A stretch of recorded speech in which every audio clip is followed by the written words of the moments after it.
तो फाइनली जैसे कि आप सभी को अच्छे तरीके से मालूम होना चाहिए कि फिलहाल में संसद का मानसून सत्र चल रहा है और संसद के हर एक सत्र में हर एक सेशन के समय अलग अलग मंत्रालयों के द्वारा अलग अलग विभाग के मंत्रियों से जो है अलग अलग क्षेत्र से आने वाले सांसद जो है वो प्रश्न पूछते हैं। इस वीडियो में हम आपको जानकारी देने जा रहे हैं कि आंगनबाड़ी सेविकाओं को मानदेय का पूरा रूपरेखा क्या है, क्योंकि संसद में अतारांकित प्रश्न के माध्यम से जो है सांसद महोदय ने माननीय महिला एवं बाल विकास मंत्री भारत सरकार से इसकी मांग की है और साथ में जो है यहाँ पर इसके संबंध में आखिर सरकार का इसके आगे क्या प्रस्ताव है, अन्य किस प्रकार के लाभ सरकार उपलब्ध कराती है, इसका भी जवाब सरकार के द्वारा सदन में उपलब्ध कराया गया है। अतारांकित प्रश्न उस प्रकार के प्रश्न होते हैं जिनका लिखित आंसर जो है वो माननीय प्रश्न पूछने वाले सांसद को उपलब्ध कराया जाता है और उसका आंसर जो है पोर्टल पर भी अपलोड होता है। तो चलिए डिटेल में हम आपको दिखाते हैं कि किस प्रकार सरकार कितने वर्ष हुए केंद्र सरकार को मानदेय बढ़ाए हुए और अन्य चीजों पर क्या प्रावधान कर रही है। वीडियो पसंद आए कि वीडियो को लाइक कीजिएगा, वीडियो को शेयर भी कर दीजिएगा ताकि सबको जानकारी मिल पाए कि आखिर संसद में आंगनबाड़ी के संबंध में क्या प्रस्ताव रहता है या फिर सरकार इस पर क्या विचार करती है। तो फाइनली यहाँ से आप सभी सेविका और सहायिका इस पूरे वीडियो को बहुत ही ध्यान से देखिएगा। मैं सबसे पहले आपको बता दूं कि आप जो है भारत के किसी भी राज्य के 2800 राज्यों या 8 केंद्र शासित प्रदेश किसी भी हिस्से से देख रही हैं, अगर आप एक आंगनवाड़ी सेविका या सहायिका है, पूरे वीडियो को ध्यान से देखिएगा, क्योंकि केंद्र सरकार के स्तर से अगर किसी भी प्रकार की बढ़ोतरी या कोई नई चीज़ लागू होती है तो पूरे भारत के प्रत्येक कार्यकर्ता को उसका लाभ मिलेगा। हालांकि इस अतारांकित प्रश्न में जो भारत सरकार महिला बाल विकास मंत्रालय से लोकसभा में पूछा गया है, अतारांकित प्रश्न संख्या 947 24 जुलाई 2026 को इसका उत्तर मिला है। यहाँ पर विषय ये है कि आंगनवाड़ी कार्यकर्तियों और सहायिकाओं का मानदेय के संबंध में जो है एक सांसद महोदय ने इसके संबंध में माननीय मंत्रालय के मंत्री से जो है सवाल पूछा है केंद्र सरकार के स्तर से। सबसे पहले मैं आपको बता दूं कि अतारांकित प्रश्न क्या होता है। अतारांकित प्रश्न वो प्रश्न होते हैं जिनका उत्तर जो है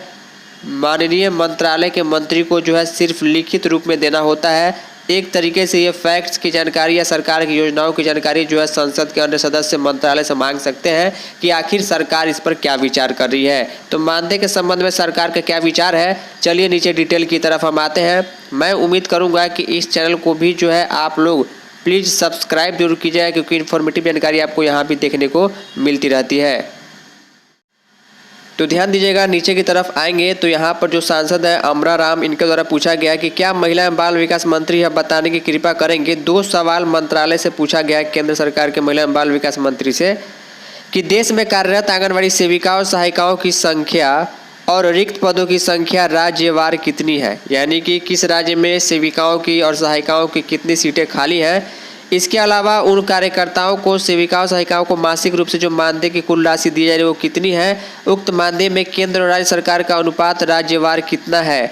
और दूसरा प्रश्न ये पूछा गया है कि क्या सरकार विचार के उक्त कार्यकर्ताओं के मानदेय को न्यूनतम मजदूरी के बराबर करने का है, यदि हाँ तो इसकी समय सीमा क्या है, यदि नहीं तो इसके क्या कारण है। यानी मानदेय में बढ़ोतरी का कोई प्रस्ताव या फिर जो है यहाँ पर कितनी सीटें खाली हैं और मानदेय के बारे में केंद्र सरकार क्या सोचती है उसके बारे में है। तो देखिए ये उत्तर जो मिला है केंद्र में जो है महिला बाल विकास की राज्य मंत्री श्रीमती सावित्री ठाकुर ने इसका आंसर दिया है। हालांकि अभी कैबिनेट में जो है महिला बाल विकास मंत्रालय की जो मेन मिनिस्टर हैं वो अन्नपूर्णा देवी जी हैं, लेकिन उनके नहीं रहने पर मंत्रालय के अन्य किसी काम को जो है उनके विभाग के राज्य मंत्री द्वारा किया जाता है। देखिए उत्तर में लिखा गया है कि फील्ड कार्मिकों को राज्यवार पोषण ट्रैकर पर उपलब्ध है, जिसे निम्नलिखित लिंक पर क्लिक करके देखा जा सकता है कि कहाँ पर कितनी ज़्यादा संख्या में केंद्र चल रहा है या काम होते हैं। यहाँ पर देखिए मानदेय के बारे में सरकार ने डिटेल में लिखा है कि आंगनवाड़ी सेविका और सहायिका स्थानीय समुदाय से ली गई मानद कार्यकर्ता, देखिए ये संविदा कर्मचारी सरकारी कर्मचारी नहीं है, मानद कार्यकर्ता है जो स्वेच्छा से समुदाय के हित में अपनी सेवाएँ प्रदान करती है। समय समय पर मानदेय में वृद्धि भी की जाती है। देखिए 1 अक्टूबर 2018 को सबसे अंतिम बार मोदी सरकार की ओर से केंद्र सरकार की ओर से मानदेय की बढ़ोतरी की गई थी। लगभग 8 वर्ष पूरे होने वाले हैं और 8 वर्षों में अभी तक एक बार भी मानदेय जो है केंद्र सरकार ने नहीं बढ़ाया है।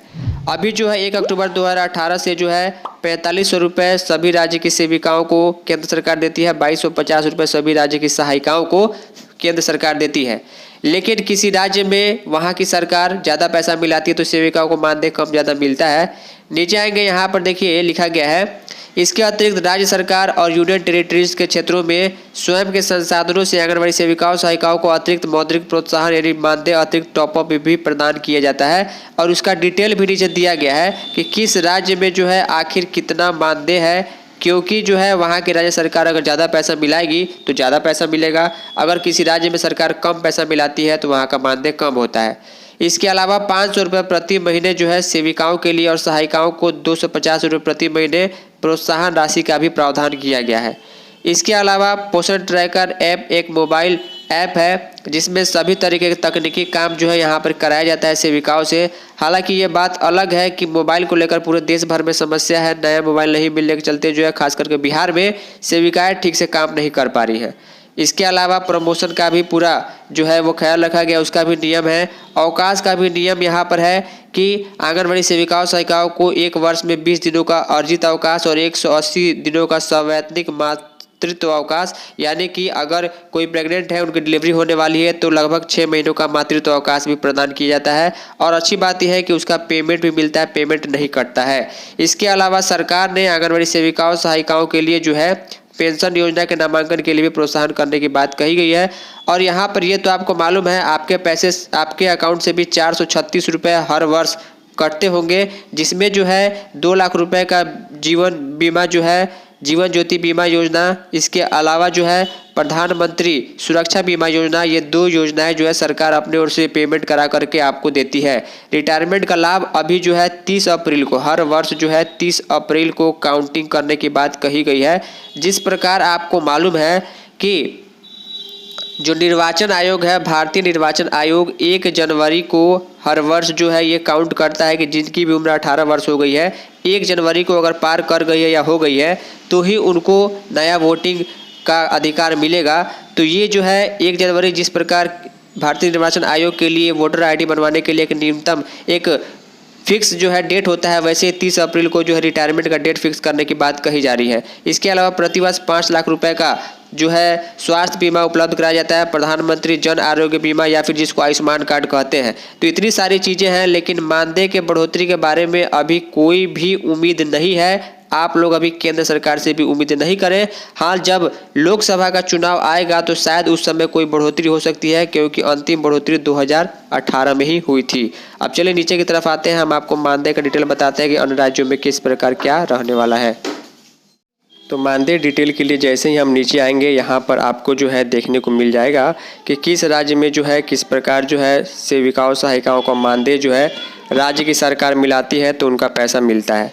नीचे आने पर यहाँ पर देखेंगे सभी राज्यों का डिटेल जो है वो दिया गया है कि किस राज्य में कितना पैसा जो है वहाँ की राज्य की सरकार मिलाती है। जैसे कि अंडमान और निकोबार द्वीप समूह है, ये केंद्र शासित प्रदेश है। यहाँ पर आंगनबाड़ी सेविकाओं को 7500 रुपये वहाँ की केंद्र शासित प्रदेश की सरकार देती है। तो इस प्रकार से अगर हम ऐड ऑन करें तो 4500 रुपये केंद्र सरकार तो दे रही है, लेकिन अंडमान निकोबार द्वीप समूह की सरकार जो है 7500 रुपये मिलाती है। तो 12000 रुपये जो है वहाँ पर सहायिकाओं का मानदेय हो जाता है।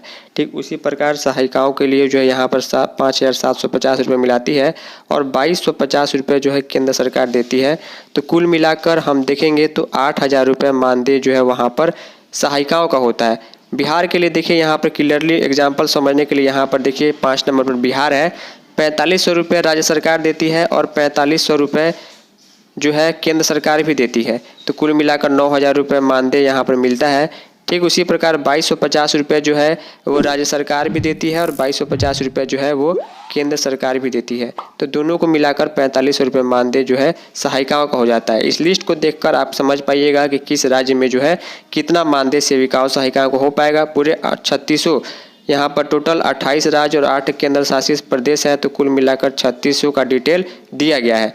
तो उम्मीद करूंगा कि आप लोग समझ पाए होंगे। अभी मानदेय बढ़ाने के संबंध में सरकार के पास कोई विचार नहीं है, क्योंकि लोकसभा में इस प्रश्न का जवाब आया हुआ है। फाइनली इस इन्फॉर्मेटिव और यूजफुल वीडियो में इतना ही। धन्यवाद।